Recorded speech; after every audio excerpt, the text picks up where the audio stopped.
Everyone, welcome back to our channel. So आज का जो हमारा टॉपिक है वो है इंट्रिंसिक वैल्यू। इंट्रिंसिक वैल्यू, जब भी हम कोई स्टॉक खरीदते, कोई शेयर खरीदते हैं तो इंट्रिंसिक वैल्यू का टर्म जो है बहुत यूज होता है, पर इसका मतलब जो है बहुत सारे लोगों को कंफ्यूजिंग लगता है, समझ में नहीं आता है। और ये बहुत ज़्यादा इंपॉर्टेंट टर्म भी है। जब हम कहीं भी किसी शेयर में, किसी स्टॉक में इन्वेस्ट करने जा रहे हैं तो हमें इंट्रिंसिक वैल्यू का टर्म बहुत क्लियर होना चाहिए, और अगर आपको टर्म क्लियर है तो उसे कैसे कैलकुलेट करते हैं वो भी क्लियर होना चाहिए to invest, before investing. Okay, तो जो इंट्रिंसिक वैल्यू है ये होती क्या है और ये क्यों इंपॉर्टेंट है, यही देखने वाले हैं हम आज के वीडियो में। तो चलिए स्टार्ट करते हैं और इंट्रिंसिक वैल्यू का बिल्कुल बेसिक मीनिंग देख लेते हैं। सबसे पहले तो अगर हम बिल्कुल बेसिक मीनिंग देखें इंट्रिंसिक वैल्यू की, इज फेयर वैल्यू। क्या मतलब होता है इसका? इसका मतलब होता है फेयर वैल्यू, यानी किसी भी चीज की एक सही वैल्यू। ओके, फेयर वैल्यू की अगर बेसिक मीनिंग देखें यानी किसी भी चीज की बिल्कुल सही वैल्यू। जी हाँ, वही होती है इंट्रिंसिक वैल्यू। किसी भी चीज की, किसी भी कमोडिटी की, किसी भी स्टॉक की बिल्कुल करेक्ट वैल्यू जो होनी चाहिए वो होती है इंट्रिंसिक वैल्यू। ठीक है, फॉर एन एग्जाम्पल, ये बेसिक चीज़ों में भी अगर हम देखें, बहुत ही छोटा सा एग्जाम्पल लेते हैं। अगर हम कोई वेजिटेबल भी लेने जा रहे हैं इन द मार्केट, अगर हम कोई सब्जी खरीदने जा रहे हैं, कुछ भी करने जा रहे हैं, तो भी हम उसकी इंट्रिंसिक वैल्यू देखते हैं। ओके, कि हमारे अकॉर्डिंग उसकी इंट्रिंसिक वैल्यू कितनी होनी चाहिए, कि ये आलू अब खराब हो रहे हैं तो इसको इतनी में ही दे दो भैया। हम बोलते हैं कि नहीं बोलते? क्योंकि हमारे इंडिया में रैशनल कंज्यूमर्स हैं। रैशनल यानी कि वो हर एक चीज़ का बेस्ट देखते हैं, कि मतलब ये चीज़ हमें मिल भी जाए और इसका इतना ही अमाउंट पे करना पड़े, यानी बेस्ट डील होनी चाहिए। वही बेस्ट डील के लिए हमें इंट्रिंसिक वैल्यू भी पता होना चाहिए। अगर हमें किसी चीज की बेस्ट डील करनी है तो उसकी इंट्रिंसिक वैल्यू हमें क्यों ना पता हो, बिल्कुल पता होनी चाहिए। ठीक है, जैसे कि मैंने आपको आलू का एग्जांपल दिया। सिमिलरली अगर हम जाते हैं किसी कोई ड्रेस की शॉप पे गए, एक ड्रेस खरीदने गए, तो उस ड्रेस को मैं देखूंगी, उसका क्लॉथ चेक करूंगी, सब चेक करूंगी। उसके बाद मैं बोलूंगी कि भैया कितना भी बोल रहा हुआ शॉपकीपर, मैं तो इस ड्रेस के लिए इतनी ही वैल्यू देने के लिए रेडी हूँ, मैं इससे ज्यादा 1 रुपया नहीं दूंगी। ऐसे ही करते हैं हम अधिकतर, because we are very rational consumers. हम हर एक चीज में तोल भाव करते हैं। तो व्हाई नॉट इन स्टॉक्स? हम स्टॉक में क्यों नहीं करेंगे? क्यों जरूरी भी है? क्योंकि जब हम इंट्रिंसिक वैल्यू अगर हमें नहीं पता होगी कि इस शेयर की, इस पर्टिकुलर जो ये बैंक है ये हमें ऑफर कर रहा है शेयर, इसकी रियल वैल्यू यही होनी चाहिए, यही इसकी फेयर वैल्यू होनी चाहिए, तो हम इतना ही पे करेंगे इसके लिए। अब ये हो गई, मतलब मीनिंग तो ऑलमोस्ट क्लियर है कि इंट्रिंसिक वैल्यू क्या होती है। फेयर वैल्यू होती है कि हमें इस पर्टिकुलर चीज के लिए इतना ही पे करना है। Okay, that is called intrinsic value. But अब हम इसे मेजर कैसे करें और इसको मेजर करने के लिए क्या क्या वेज हैं, तो वो सब चीजें भी हम देखेंगे। बट उससे पहले, सबसे पहले जो रिलेट होती है इंट्रिंसिक वैल्यू, वो होती है मार्केट प्राइस से। ओके, इंट्रिंसिक वैल्यू जो रिलेट करती है वो सबसे ज्यादा रिलेट करती है with the market price. Okay, market price क्या होता है? पहले तो मार्केट प्राइस, जो भी शेयर है, जो भी स्टॉक है, उसका मार्केट में क्या प्राइस चल रहा है। ओके, मार्केट में उसका वैल्यूएशन कैसा है, कितना भारीपन है उस शेयर में, उस स्टॉक में। अब ये जो मार्केट प्राइस होता है ना, बट ये बहुत ही ज्यादा फ्लक्चुएटिंग होता है। फ्लक्चुएटिंग मतलब कभी बहुत ऊपर भी जा सकता है, कभी बहुत नीचे भी जा सकता है। It's not fixed, it can fluctuate. Okay, तो मार्केट प्राइस फ्लक्चुएट होता है। फ्लक्चुएट कैसे होता है? कभी हमने किसी बैंक के बारे में कुछ अच्छा सुन लिया तो उसका क्या होगा, तुरंत जो उसका प्राइस है वो इंक्रीज हो जाएगा। राइट, उसके प्राइसेस इंक्रीज होने लगेंगे, है ना, क्योंकि किसी ने कुछ अच्छी न्यूज फैला दी है उस बैंक के बारे में कि ये बैंक ना बहुत प्रॉफिट में जाने वाला है आने वाले 10 सालों में, तो उसकी एक अच्छी न्यूज फैल गई है मार्केट में, तो मार्केट प्राइस कैसा हो जाएगा? तुरंत ऊपर जाएगा, क्योंकि सबको अब उस बैंक के शेयर, उस बैंक के स्टॉक में इन्वेस्ट करना है। वहीं पे अगर किसी बैंक के बारे में गलत न्यूज आ गई, बैड रूमर आ गई, तो क्या होगा, वो बैंक के प्राइसेस तुरंत गिरेंगे। तुरंत क्या हो जाएंगे? गिरने लगेंगे। क्यों गिर रहे हैं? क्योंकि किसी ने बुरी खबर फैला दी है मार्केट में कि ये बैंक जो है ये डेट ट्रैप होने वाला है, या ये बैंक बंद होने वाला है, इसने बहुत घाटा किया है, बहुत फ्रॉड किया है, ऐसी कोई बैड रूमर फैल गई, तो क्या होगा, जो बैंक है उसका जो वैल्यू होगी उसके शेयर की, वो तुरंत गिर जाएगी। तो ये गुड और बैड रूमर्स के कारण क्या होता है, मार्केट प्राइस जो है वो फ्लक्चुएट करता है। तो हम ये फ्लक्चुएटिंग प्राइस पे क्या कभी रिलाई कर पाएंगे? नहीं, हम इस फ्लक्चुएटिंग प्राइस पे रिलाई नहीं करेंगे किसी भी जगह इन्वेस्ट करने से पहले। हम जो प्राइस फ्लक्चुएट हो रहा है, बार बार ऊपर नीचे जा रहा है, उस पर कैसे रिलाई करके उस चीज को खरीद लें।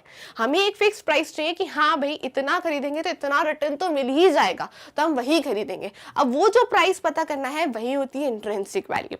तो क्या होती है इंट्रिंसिक वैल्यू? इंट्रिंसिक वैल्यू होती है, इट इज द एंटिसिपेटेड और calculated value of a company of a stock, currency or product determined through the fundamental analysis. यानी कि हम किसी का भी एंटिसिपेटेड और कैलकुलेटेड, यानी हम ऐसी चीज, ऐसी कोई भी कमोडिटी की, कोई भी कंपनी की, कोई भी स्टॉक की, कोई भी करेंसी की जो एक वैल्यू निकाल लें कैलकुलेट करके कि हाँ इस कमोडिटी को बाय करने के लिए, इस ड्रेस को खरीदने के लिए मैं इतना पे करने के लिए रेडी हूँ। तो ये मैंने कुछ कैलकुलेट किया होगा कि हाँ इसका क्लोथ जो है वो अच्छा है, इसकी डिज़ाइन भी अच्छी है, ओके न्यू इन मार्केट है, ये मार्केट में नई नई आई है, ठीक है, इस हिसाब से मैं इसके लिए 1000 रुपीज़ पे करने के लिए रेडी हूँ। बट दुकान वाला चाहता है कि I should pay 2000 rupees two him, but मैं नहीं रेडी हूँ उस चीज़ को पे करने के लिए। मेरे हिसाब से इसकी वैल्यू सिर्फ और सिर्फ 1000 है, बिकॉज इससे बेस्ट अल्टरनेटिव्स मुझे लग रहा है कि और भी अवेलेबल है, जो भी मुझे लग रहा है। तो मैंने अपने अकॉर्डिंगली उसकी जो भी वैल्यू है वो डिसाइड कर ली। वो क्या हो गई? वो हो गई उसकी intrinsic value. So it includes all the tangible called real value and may or may not be the same as the current market value. Really. तो जैसे भी जो भी मैंने एंटिसिपेट किया ना, मैंने टेंजिबल चीजें देखी। ये टेंजिबल वैल्यू होती है, जो दिखता है। ओके, टेंजिबल क्या होता है? यानी which I can see, touch and feel. तो मुझे जो दिख रहा है वो क्या है? वो ड्रेस की डिज़ाइन है कि वो नया आया है मार्केट में, ये मुझे दिख रहा है। उस पर उसका क्लॉथ बहुत अच्छा है, ये मुझे दिख रहा है। तो जो मुझे दिखा मैंने उसके अकॉर्डिंग उसका प्राइस बता दिया, राइट। मैंने अपनी इंट्रिंसिक वैल्यू डिसाइड कर ली अकॉर्डिंग जो मुझे दिखा, जो मुझे फील हुआ कि हाँ ये चीज़ें इसकी अच्छी हैं, इसके अकॉर्डिंग मैं इतना प्राइस पे करने के लिए रेडी हूँ। तो यानी कि जो टेंजिबल वैल्यू होती है, जैसा मुझे दिखेगा वैसे ही मैं करूँगी। किसी स्टॉक को खरीदने से पहले, किसी शेयर को खरीदने से पहले मैं उस बैंक को ओवरऑल देखूंगी कि वो बैंक में कितने अच्छे असेट्स हैं, कितनी अच्छी लायबिलिटीज़ हैं। तो उसके अकॉर्डिंगली ही मैं उसमें इन्वेस्ट करूँगी कि उसके कितने अच्छे असेट्स हैं, कितनी अच्छी लायबिलिटीज़ हैं। ओके, मुझे दिखेगा तो आई एम रेडी टू पे the amount of money, जितना भी मुझे लगता है, which is our intrinsic value of that particular stock या particular share. Clear? तो ये दो चीजें हो जाती हैं जो हम इंट्रिंसिक वैल्यू में इंक्लूड करते हैं, कि कैलकुलेट करना और टेंजिबल चीजों को देखना। क्लियर? अब कैलकुलेट करते कैसे हैं? तो कैलकुलेट करने के लिए ना हमारे पास कुछ मेजर्स हैं। उसमें से सबसे पहला मेजर है इंडिविजुअल डिसीजंस। इंडिविजुअल यानी that you are an individual person, I am also an individual person. तो मैं अपने अकॉर्डिंगली किसी भी चीज़ को एनालाइज करूंगी कि ये बैंक कैसा है। अब अगर मैंने फॉर एन एग्जाम्पल एक ए बैंक उठाया, बैंक ए, ओके, तो इस ए बैंक को उठा के मैंने देखा कि ये एक बैंक के एसेट्स कैसे हैं। इसकी बैलेंस शीट उठा ली और उसके एसेट्स देखना स्टार्ट कर दिए कि इस बैंक के पास कितने एसेट्स हैं, कितने अप्रोप्रिएटली उस एसेट्स को ये यूज़ करता है और कितना फर्दर आगे कितने अच्छे से यूज़ करेगा। मैंने ये चीज़ें देख ली। ओके, नेक्स्ट चीज़ मैंने देख ली उसकी लायबिलिटीज़, कि यानी इसकी कितनी रिस्पॉन्सिबिलिटीज़ हैं टू पे आउट, ओके, क्या कितने अकाउंट्स उसके ओपन हैं, क्या क्या चीज़ें हैं, ये भी मैंने उसकी लायबिलिटीज़ देख ली।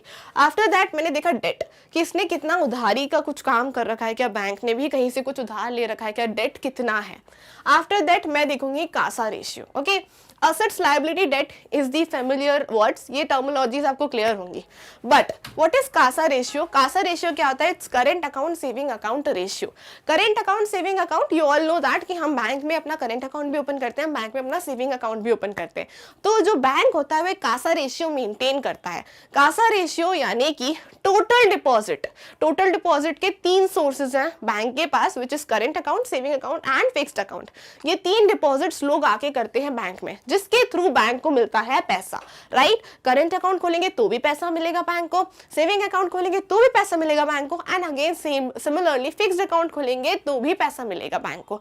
पर क्या उन्हें सारे अकाउंट में पे बैक भी करना होता है? यस, बिल्कुल करना होता है। बट सबसे ज्यादा पे करना होता है उन्हें फिक्स्ड अकाउंट में। ओके, जब हम कहीं पे भी एफडी खोलते हैं, फिक्स्ड डिपॉजिट करा देते हैं, तो हमें इंटरेस्ट थोड़ा अच्छा खासा इंटरेस्ट मिलता है। वहीं पे जब हम करेंट अकाउंट और सेविंग अकाउंट खोलते हैं बैंक में, तो हमें उतना अच्छा इंटरेस्ट रिसीव नहीं होता। तो बट अगर हम एक बैंक के पॉइंट ऑफ व्यू से सोचे तो पैसा भी मिल जाए और कम इंटरेस्ट भी देना पड़े, तो वो रेशियो अच्छा होता है, राइट। तो जिस बैंक में करेंट अकाउंट और सेविंग अकाउंट ज्यादा होंगे, वो बैंक जो है वो इंटरेस्ट कम पे कर रहा है, राइट। वो इंटरेस्ट कम पे कर रहा है, पैसा भी आ रहा है और इंटरेस्ट भी कम पे करना पड़ रहा है, यानी कि वो बैंक अच्छा है, क्योंकि उसको डिपॉजिट्स तो मिल ही रहे हैं, पैसा तो बैंक के पास आ ही रहा है, और वो पे भी उसके अगेंस्ट में कम कर रहा है। यानी कासा रेशियो देखना इंपॉर्टेंट होता है। तो हम कासा रेशियो देख के भी अपनी इंट्रिंसिक वैल्यू डिसाइड कर सकते हैं। After that is NIM, that is net interest margin. ये भी अगर हम कासा रेशियो से रिलेट कर सकते हैं कि नेट इंटरेस्ट मार्जिन क्या होती है। नेट इंटरेस्ट मार्जिन ये होती है कि फॉर एन एग्जांपल हमने किसी बैंक, मैं एक बैंक हूँ, मैं आपने मेरे यहाँ आके अकाउंट खुलवा लिया, ठीक है, आपने मुझे अकाउंट खुलवाया तो मैंने आपको उस पर इंटरेस्ट दिया 5% का, राइट। फिर next your friend comes to me, आपका कोई दोस्त आया, उसने मुझसे लोन दिया, मैंने उसको लोन दे दिया और उससे इंटरेस्ट चार्ज कर लिया 15% का। आपको दिया 5%, आपके फ्रेंड से चार्ज कर लिया 15%, तो जो बीच का मार्जिन हो गया विच इज 10%, यानी कि जो 10% है वो मेरी हो गया NIM, वो मार्जिन आ गया मेरी इनकम का। ये हो गया मुझे प्रॉफिट, क्योंकि मुझे देना पड़ रहा है 5%, ले मैं रही हूँ 15%, तो वो जो 10% है वो मेरी इनकम हो गई। तो जितनी ज्यादा इनकम बैंक की होगी उसमें हम इन्वेस्ट कर सकते हैं। तो NIM चेक करना भी इंपॉर्टेंट होता है and the profit of the bank भी हम चेक कर सकते हैं, राइट। ये सारी चीजें जब हम चेक कर लेंगे, okay. Kasa ratio and NIM is the big terms, इनको हम अलग से और अच्छे से समझेंगे। अभी फिलहाल के लिए जो ब्रीफ मैं इनका आपको डिस्क्रिप्शन दे सकती थी वो मैंने आपको यहाँ पर प्रोवाइड किया है। सो कासा और NIM भी देखना बहुत इंपॉर्टेंट होता है to take an individual decision. हमें अगर देखना इंडिविजुअल डिसीजन लेना है, इंट्रिंसिक वैल्यू डिसाइड करनी है, तो हम ये सारी चीजें देखेंगे। ये सारे टर्म्स जब हम देख लेंगे बैंक के अंदर के असेट्स कितने हैं, लायबिलिटीज कितने हैं, डेट कितना है, कासा, NIM, एवरीथिंग, तब हम क्लियर हो जाएंगे कि ये बैंक अच्छा बैंक है, इसके लिए मैं इतना प्राइस दे देती हूँ, इतना स्टॉक इसमें इन्वेस्ट कर देती हूँ, दैट्स गुड। तो ये सारी चीजें जब अच्छी होंगी तब। कुछ गड़बड़ हुई, कुछ लगा, तो हम बोल देंगे कि ऑफ में इतनी ही इंट्रिंसिक वैल्यू होनी चाहिए, क्योंकि इसका कासा अच्छा नहीं है या इसका NIM अच्छा नहीं है, तो इसकी इंट्रिंसिक वैल्यू इतनी ही होनी चाहिए। तो ये सारी चीजें जब हम देखेंगे तो कैन वी डिसाइड, राइट, हम डिसाइड कर सकते हैं कि क्या प्राइस होना चाहिए उस पर्टिकुलर बैंक के स्टॉक्स का, ओके। सो यही सबसे पहला मेथड होता है which is individual decisions, okay, कि बैंक जो है उसकी ये सारी चीजें क्लियर है कि नहीं, ओके। सो ये हो गया। After this the next method जो होता है वो होता है रिलेटिव वैल्यूएशन। वो कौन सा मेथड होता है? That is relative valuation. यानी कि रिलेटिव वैल्यूएशन से ही समझ में आ रहा है कि हम किसी चीजों को कंपेयर करने वाले हैं, ठीक है। अगर हम बैंक की ही बात कर रहे हैं तो हम दो banks which is a similar type of banks उनको ही कंपेयर करेंगे, राइट। तो उन बैंक्स को हम जब कंपेयर करेंगे उनके एसेट्स और लायबिलिटी सेम होने चाहिए, प्रॉफिट कमाने का तरीका सेम होना चाहिए, ठीक है। आई एम टॉकिंग अबाउट तरीका, way of earning profit same होना चाहिए, okay. Assets and liability same होना चाहिए। अगर दो bank A and bank B दोनों सिमिलर हैं, दोनों की लायबिलिटी सेम है, दोनों के एसेट्स सेम हैं और दोनों का वे ऑफ अर्निंग प्रॉफिट भी सेम है, तो ये हो गए सिमिलर टाइप ऑफ बैंक्स। अब इन दोनों को मैं कंपेयर कर सकती हूँ इनकी इंट्रिंसिक वैल्यू कैलकुलेट करने के लिए। I can compare these both banks. कैसे कंपेयर करूंगी? जैसे बैंक A है, ठीक है, अब बैंक A है, वो कमा रहा है प्रॉफिट ऑफ ₹1000। कितना कमा रहा है? प्रॉफिट कमा रहा है ₹1000 का, ओके। सो A बैंक कमा रहा है ₹1000 का प्रॉफिट, वहीं पे B बैंक कमा रहा है ₹800 का profit, okay. So A is earning profit of ₹1000, B is earning profit of ₹800। तो दोनों के प्रॉफिट के अमाउंट्स जो हैं वो डिफर कर रहे हैं, राइट। बट जो दोनों शेयर इशू कर रहे हैं वो दोनों ही शेयर इशू कर रहे हैं ₹100 पे। अब आपको इंट्रिंसिक वैल्यू कैलकुलेट करनी होगी, तो अगर जब हम B बैंक की इंट्रिंसिक वैल्यू करेंगे, चेक कैसे कर सकते हैं, इंट्रिंसिक वैल्यू कैसे कैलकुलेट कर सकते हैं। हमने ये देखा कि इस बैंक से कंपेयर करके कि भाई सब कुछ सेम है, बट प्रॉफिट तुम फिर भी कम कमा रहे हो और फिर भी अपने शेयर का वैल्यू तो उतना ही रखा है, ₹100। कितना होना चाहिए शेयर का वैल्यू? तो हम इसको कंपैरिजन के बाद देखेंगे कि इन दोनों के प्रॉफिट में 20% का गैप है, तो इनका शेयर प्राइस में भी रिड्यूस हो जाना चाहिए 20% से। यानी B बैंक का जब हम 20% से उसका शेयर प्राइस रिड्यूस कर देंगे तो उसकी इंट्रिंसिक वैल्यू आ जाएगी, right. So in this case we can calculate the intrinsic value of the bank whose profit is 800 by reducing its market price by 20%। हम उसका 20% से तुरंत रिड्यूस कर देंगे, हमारी B की इंट्रिंसिक वैल्यू आ जाएगी। तो एक रिलेटिव वैल्यूएशन भी एक मेथड होता है जिससे हम इंट्रिंसिक वैल्यू निकाल सकते हैं by comparing the similar types of bank और देख के कि क्या डिफरेंस आ रहा है, क्यों आ रहा है, उसका रीजन बिहाइंड क्या है, एंड उसके शेयर प्राइस को कंपेयर, दोनों में हमने कंपेयर किया, देखा कि 20% का डिफरेंस है दोनों के प्रॉफिट में, उसी के अकॉर्डिंग हमने उसके शेयर प्राइस में से 20% रिड्यूस कर दिया और हमारा इंट्रिंसिक वैल्यू यानी फेयर वैल्यू जो होनी चाहिए पर्टिकुलरली इस बैंक के शेयर के लिए वो हमारी निकल आई, राइट। सो इस तरीके से हम निकाल सकते हैं अपनी intrinsic value by this following method, okay. हाँ, बट कभी ऐसा भी होता है कि अगर कोई बैंक या फिर कोई भी जगह हमें शेयर की जो प्राइस ऑफर हो रही है वो बहुत ही कम है, बहुत ही कम है, the price of the share is very less, तो हम खुश हो जाते हैं and we buy that share, भी हम परचेस कर ले। ऐसा नहीं होना चाहिए। ऐसा नहीं है कि अगर किसी शेयर की प्राइस कम है तो वही हमारी इंट्रिंसिक वैल्यू हो गई और हमने उसे फेयर वैल्यू मान के वो प्राइस में शेयर खरीद लिया क्योंकि शेयर की प्राइस बहुत कम थी। तो ऐसे भी नहीं कर सकते हमें। क्यों नहीं कर सकते हैं? क्योंकि हमें रीज़न जानना बहुत ज़रूरी है कि भाई बैंक में कोई डिफ़ॉल्ट तो नहीं है, कोई इशू तो नहीं है, मतलब वाई जो वो इतना कम प्राइस ऑफर कर रहे हैं, तो उसके पीछे रीज़न जाने बगैर हमें उसे ही इंट्रिंसिक वैल्यू मानकर, फेयर वैल्यू मानकर उस बैंक के शेयर परचेज नहीं करने चाहिए, ठीक है। This is the one thing, because कई बार अगर हम ये सोच के इंट्रिंसिक वैल्यू को नहीं कैलकुलेट कर सकते कि हाँ ये उसकी फेयर वैल्यू है बिकॉज ये कम है तो वो फेयर वैल्यू होगी, नहीं, हमें उसके पीछे रीज़न जानना भी बहुत ज़रूरी होता है, okay. If everything is good, अच्छा है, क्लियर है, तो फिर बात अलग है, बट नहीं, बिना रीजन जाने कि why the offer price, why the market price is so low of that particular bank, तो हमें उसके पीछे रीजन जानना बहुत इंपॉर्टेंट होता है, ओके। नेक्स्ट थिंग जो एक है कि हम बेस्ट अल्टरनेटिव्स भी देखते हैं जब हम किसी चीज़ की किसी भी शेयर में इन्वेस्ट, क्योंकि बेसिकली क्या है, ये एक हमारा इन्वेस्टमेंट है, तो हम कहीं पे भी इन्वेस्ट करते हैं तो बाकी जो अल्टरनेटिव्स अवेलेबल हैं for the investment like gold, bonds, यहाँ भी हम इन्वेस्ट कर सकते हैं। तो वहाँ के क्या रेट्स हमको मिल रहे हैं, वहाँ पर जो हमें रिटर्न मिल रहा है, अगर यहाँ जो शेयर खरीद के अगर वो रिटर्न ज़्यादा है तो ऑब्वियसली तभी हम शेयर खरीदेंगे, तभी हमें उसकी इंट्रिंसिक वैल्यू लगेगी। अदरवाइज तो हम बेस्ट अल्टरनेटिव्स अवेलेबल हैं तो उसके अकॉर्डिंग भी हम इंट्रिंसिक वैल्यू कैलकुलेट कर सकते हैं। जैसे कि आपको गोल्ड में इन्वेस्ट करके अगर ज्यादा रिटर्न मिल रहा है और यहाँ पे आप पे ज्यादा कर रहे हो, आपको लग रहा है कि ऑफर प्राइस, मार्केट प्राइस बहुत ज्यादा है, तो आप उसके अकॉर्डिंगली कैलकुलेट कर सकते हो उसकी इंट्रिंसिक वैल्यू कि इतना ही मैं पे कर पाऊंगा या कर पाऊंगी for that particular share, okay. तो हमें बेस्ट अल्टरनेटिव्स भी देखते हैं। सो ये कुछ नॉर्मल ह्यूमन बिहेवियर के अगर हम देखें तो कुछ चीज़ें हैं जिससे हम कैलकुलेट कर सकते हैं the fair value of the particular stock of the particular share. कैसे कैलकुलेट कर सकते हैं? बेसिकली हम इंडिविजुअल डिसीजन लेके कि पूरी जांच पड़ताल करें फॉर द बैंक कि क्या क्या बैंक के बिहाइंड चल रहा है, क्या है उसका कासा रेशियो, क्या है उसका NIM, ऑल दो थिंग्स जो हमने भी डिस्कस करी।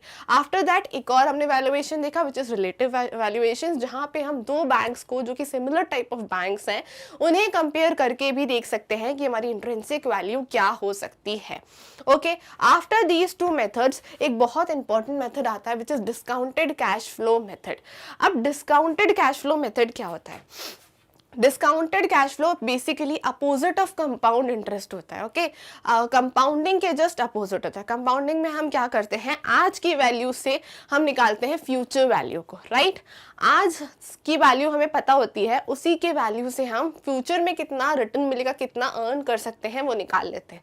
डिस्काउंटेड कैश फ्लो में हम अगर हमें पता है कि आज हम फ्यूचर को निकालते हैं, आज की हमें फ्यूचर में कितना मिलेगा, कितना रिटर्न मिलने वाला है, उससे हमें आज कितना पे करना है वो हम निकालते हैं डिस्काउंटेड कैश फ्लो में।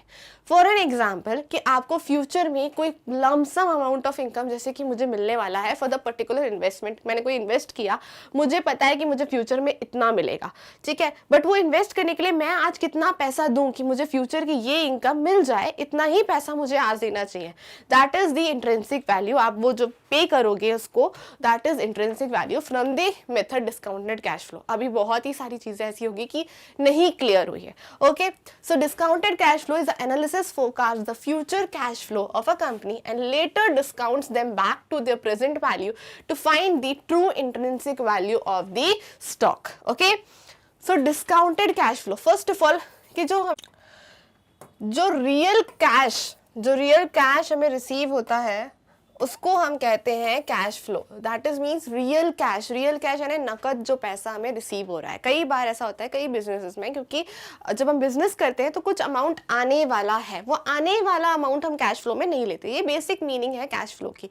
Okay, so cash flow is the real cash जो हमें रिसीव होता है। तो हम यहाँ पे रियल कैश के साथ ही कैलकुलेशन करते हैं। ओके, अब रियल जो डिस्काउंटेड कैश फ्लो होता है, as you all know that, कि आज हम कितना पैसा पे करना चाहते हैं उतनी इनकम को कमाने के लिए, उतनी इनकम हमें उतना रिटर्न मिलेगा, तो हम उस रिटर्न के कमाने के लिए आज हम कितना पैसा पे करेंगे। इसे एक एग्जांपल से समझते हैं कि फॉर एन एग्जांपल मुझे एक शॉप खरीदनी है आज। ओके, मुझे पता है कि मैं उस शॉप को खरीदने के बाद पर ईयर 1 लाख रुपीस का प्रॉफिट कमा सकती हूँ।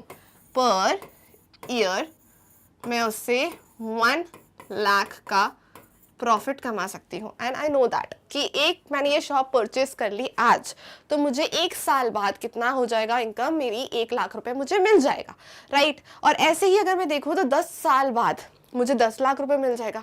तो वो 10 साल बाद मुझे 10 लाख रुपए मतलब मुझे मिल जाएगा उतना रिटर्न 10 साल बाद। बट तो आज वो 10 साल बाद 10 लाख रुपए कमाने के लिए मैं आज कितना पैसा पे करूँ, that is discounted cash flow. जहां पे हमें फ्यूचर कैश पता चल गया कि हाँ फ्यूचर में मुझे इतना पैसा मिलने वाला है, उसके लिए मैं आज के रेट पे डिस्काउंट लगा देती हूँ और आज के रेट को मैं कहती हूँ कि मैं इतना पे करूंगी कि मुझे पता है कि मुझे फ्यूचर में इतनी इनकम होने वाली है, मुझे फ्यूचर में इसका इतना रिटर्न मिलने वाला है, उसके लिए मैं आज इतना पे करना चाहती हूँ। That is a true intrinsic value for the particular share, for the particular commodity, for the particular investment. इसी तरीके से हम इंट्रिंसिक वैल्यू निकालते हैं फॉर द स्टॉक, कि हम उनको डिस्काउंट कर देते हैं back to their present value.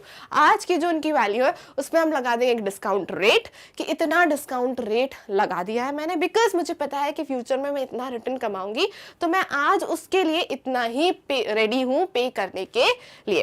That is called discounted cash flow. अब इसमें काफ़ी सारी टर्म्स होती हैं जो हमें समझने की बहुत ज़्यादा ज़रूरत है, जिससे कि हम अपने चीज़ों को क्लियर रखें और डिस्काउंटेड कैश फ्लो मेथड से इंट्रिंसिक वैल्यू कैलकुलेट कर सकें। जैसे कि इसमें सबसे पहले होता है FCF, that is free cash flow. Free cash flow क्या होता है? जो भी हमें कैश मिला, ओके, कैश फ्लो इज जो हमें कैश मिला। अब कैश मिलने के बाद भी जो भी हमें बिजनेस, जो भी, जैसे हम बैंक इंस्टीट्यूशन में हैं तो उस बैंक को जितना भी पैसा बैंक चलाने के लिए लगता है वो पैसा निकाल दो, वो सारे एक्सपेंसेस निकाल दो, तो जो अब अमाउंट बचा है that is a free cash flow.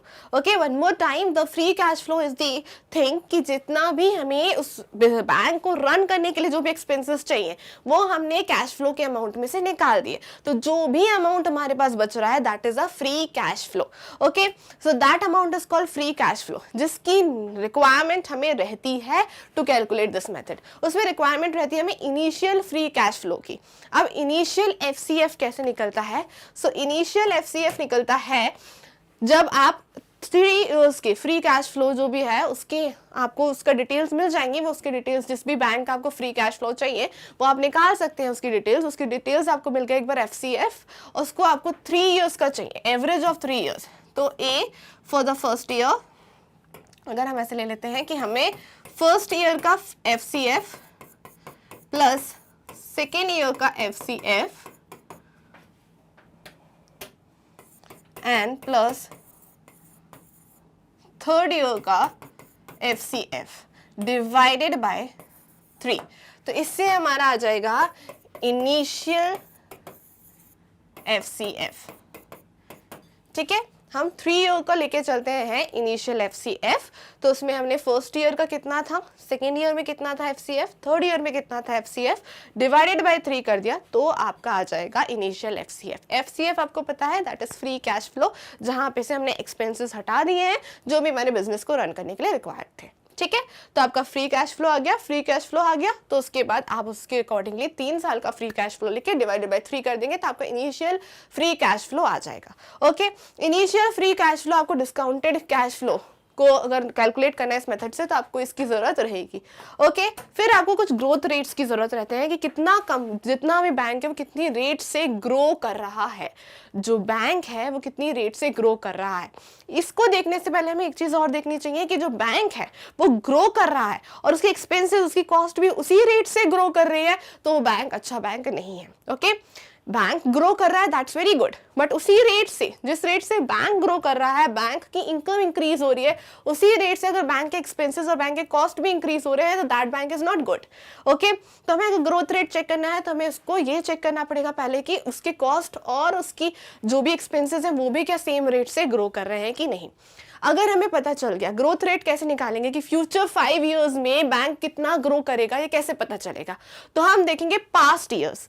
Past के आप अगर 5 इयर्स देखो तो अगर आपको दिख रहा है कि बैंक ने पिछले 5 साल में 10% की ग्रोथ की है, बैंक ने पिछले 5 साल में अगर 10% की ग्रोथ की है, तो यानी कि नेक्स्ट 5 इयर्स में भी वो ऑलमोस्ट उतनी ही करेगा। ओके, फिर भी हम एक थोड़ा सा सिक्योर रेट लेंगे और ले लेंगे, अगर 10% की ग्रोथ है तो हम 7 to 8% के अराउंड ले लेंगे। ठीक है, फिर वो पूछेंगे अगर for the next 6 to 10 years, अगर 5 इयर्स का हो गया तो 6 to 10 इयर्स का भी ग्रोथ रेट चाहिए, तो हम इससे और थोड़ा कम लेंगे, दैट इज 5 to 6%। अगर पूछे कि आफ्टर 10 इयर्स तो और कम लेंगे, दैट इज 1 or 2%। ठीक है, क्योंकि हम ज्यादा फ्यूचर का एस्टिमेशन आज नहीं कर सकते। क्लियर? तो ये हो गया ग्रोथ रेट, जो आपको कैलकुलेशन में पूछा जाएगा। डीसीएफ में कुछ चीजें जो पूछी जाएंगी वो टर्म्स में आपको एक्सप्लेन कर रही हूँ राइट नाउ। फिर अगर डिस्काउंटेड रिटर्न, तो आपको जितना भी रिटर्न चाहिए, ओके, फॉर एन एग्जांपल आज मैं इतना पे कर रही हूँ, मुझे फ्यूचर में इतना रिटर्न चाहिए, ओके, तो मैं उसमें उतना डिस्काउंट रेट रिटर्न लिख दूंगी कि मुझे इतना डिस्काउंट रेट चाहिए। कि डिस्काउंट रेट क्या होता है,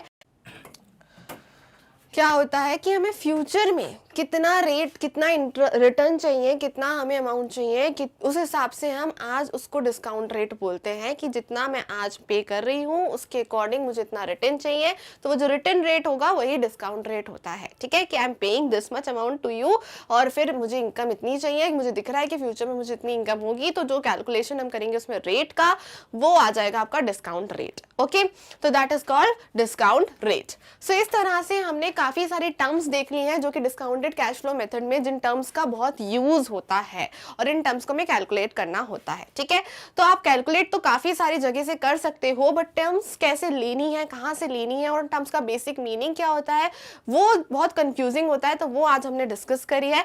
और नेक्स्ट वीडियो में हम डिस्काउंटेड कैश फ्लो को कैसे कैलकुलेट करना है वो भी देखेंगे with each and every terms जो आज हमने डिस्कस की, उनको और अच्छे से एलिब्रेट करेंगे। So till then see you in the next video. Thank you.